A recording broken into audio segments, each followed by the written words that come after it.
कभी सुना है कि भगवान कृष्ण का जन्म कौन सी तारीख को हुआ था? नहीं पता, क्योंकि हमारे यहाँ तारीखों के हिसाब से नहीं, तिथियों के हिसाब से देखा जाता है कि भादों का महीना था, कृष्ण पक्ष था, अष्टमी तिथि थी। उस रात्रि को भगवान का 12 बजे रात जन्म हुआ था। बोलो जय श्री राम। चैत्र का महीना था, नौमी तिथि थी, शुक्ल पक्ष था। उस दिन भगवान राम जी का जन्म हुआ था। क्यों? शिवजी लिंग के रूप में फाल्गुन के महीने कृष्ण पक्ष चतुर्दशी तिथि को प्रकट हुए थे, इसलिए हम उसको शिवरात्रि के नाम से जानते हैं। बोलो शंकर भगवान की जय। अगर आप भी अपना जन्मदिन तिथियों के हिसाब से मनाएंगे ना तो ज्यादा फायदे में रहोगे।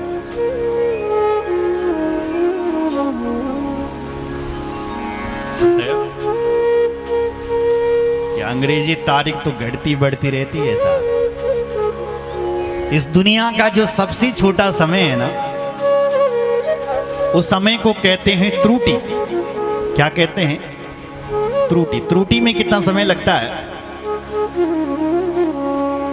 फूल है, ये पत्ता है, इस पत्ते में सुई चुभाओ, सुई चुभने में जितना समय लगता है उतने समय को कहते हैं त्रुटि। त्रुटि से जो थोड़ा अधिक समय होता है उसको निमेष कहते हैं। निमेष मतलब पलक झपकने को। जब आप पलकें झपकते हैं, झपकाते हैं तो पलकें झपकने में जितना समय लगता है उसको कहते हैं निमेष। एक पल में, एक निमेष में। पल से बड़ा, ये निमेष से बड़ा पल होता है, पल से बड़ा विपल। और उसके बाद सेकंड नहीं होता, 1 सेकंड में कर दूंगा सेकंड। तो जब 60 सेकंड हो जाते हैं तब क्या होता है? 1 मिनट नहीं होता है। जब 60 मिनट हो जाते हैं तब क्या होता है? 1 घंटा। जब 2 घंटे हो जाते हैं तो 2 घंटे का एक लगन। जब 3 घंटे हो जाते हैं तो 3 घंटे का एक पहर। जब 12 घंटे होते हैं तो 12 घंटे का एक दिन। और जब 24 घंटे होते हैं तो 24 घंटे का अहोरात्र, रात और दिन। और जब 7 दिन होते हैं तो 7 दिन का क्या होता है? बोलो, सप्ताह। उसके बाद 15 दिन, 15 दिनों का एक पक्ष होता है, शुक्ल पक्ष और कृष्ण पक्ष। फिर आता है महीना, 30 दिन। तो 30 दिनों का महीना होता है। सुन रहे हो? तो जब 2 महीने होते हैं तो 2 महीने की एक ऋतु होती है। तो जब 6 महीने होते हैं तो 6 महीने का अयन होता है। उत्तरायण और दक्षिणायन।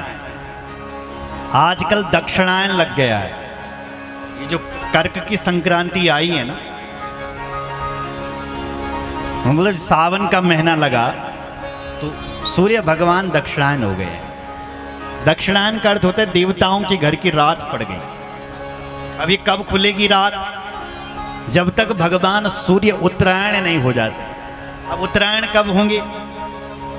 जब माघ का महीना आएगा ना, 14 तारीख 15 तारीख माघ का महीना लगता है, मकरेणी। तो जब मकरेणी आती है तब देवताओं के घर के दरवाजे खुलेंगे। बंद हो गए, संक्रांति को हो गए थे बंद, कर्क की संक्रांति को। अब ठीक 6 महीने बाद खुलेंगे, जब तक मकरेणी नहीं आती। तो 6 महीने का आयन होता है। उसके बाद साल भर 360 दिन हिंदू कैलेंडर के हिसाब से, अंग्रेजी कैलेंडर के हिसाब से 365 दिन होते हैं। तो जब साल भर होता है तो 1 साल का एक संवत्सर होता है। ये समय की गणना है। इसलिए आप अपना जन्मदिन तिथियों के हिसाब से मनाएंगे कि फलाना महीना माँ, फलाना पक्ष माँ, फलानी तिथि माँ मेरा जन्म हुआ, तो अब ज़्यादा फायदे में रहोगे। बोलो शंकर भगवान की जय। शंकर जी का बर्थडे हम शिवरात्रि को मनाते हैं। भगवान शंकर इस दिन लिंग के रूप में प्रकट हुए। शिव जी कहते हैं मुझे ये शिवरात्रि अत्यंत प्रिय है। कौन सी रात्रि? बोलो शिवरात्रि। शिवरात्रा होरात्रम निराहारो जितेन्द्रियं अर्चयित्वा यथा न्यायं यथा बलमवंचका। जो बलि शिवरात्रि को निराहार रहेगा, भोजन न कर, उसके ऊपर मैं बड़ा प्रसन्न होऊंगा। इसलिए अपनी जिंदगी में आप सुनो, सोमवार के व्रत मंगल के करते हो चाहे ना करते हो, छोड़ दो, पर अपने जीवन में ये जो प्रमुख व्रत होते हैं, शिवरात्रि, जन्माष्टमी, ये जरूर करने चाहिए। इनके करने से हमारे जीवन की जो पाप संताप हैं, जो दुख हैं, ये बल मिट जाना। ठीक छो?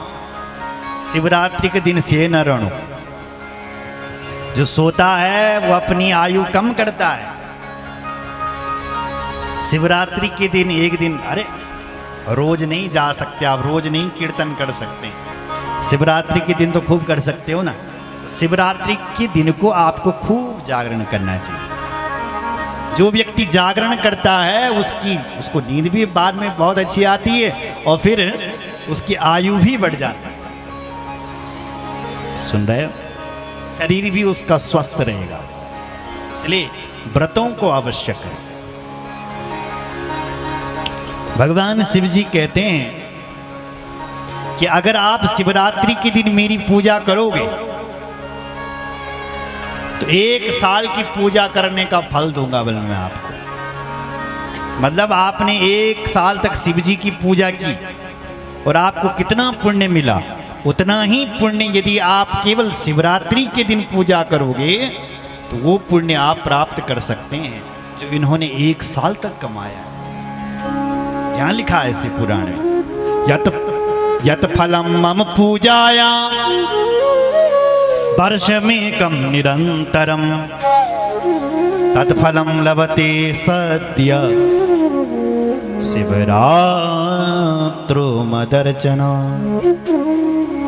यत फलम मम पूजाया वर्षमेकं निरंतरम, 1 साल तक जो निरंतर मेरी पूजा चलती है, उस पूजा का जो फल होता है वो फल बल हम 1 दिन में दे देते हैं। वो भी कौन से दिन में? शिवरात्रि के दिन में। बोलो शंकर भगवान की जय। हर हर महादेव। मैं कह रहा था कि धरती पर था, धरती पर वो लिंग प्रकट हुआ। तो धरती पर कहाँ वो लिंग प्रकट हुआ? तो लिखा है कि अरुणाचल प्रदेश में हुआ। अरुणाचल संकाशम तदिदम लिंग मुत्थितम अरुणाचल मित्तेव तदिदम ख्यातिमिष्यति। अरुणाचल संकाशम, अरुणाचल प्रदेश, आजकल की भाषा में कहें तो अरुणाचल प्रदेश। अरुणाचल प्रदेश में भगवान का वो शिवलिंग प्रकट हुआ जो आज भी प्रतिदिन बढ़ते रहता है, कुछ न कुछ अंश के रूप में बढ़ते रहता है। इसलिए अरुणाचल प्रदेश में वो शिवलिंग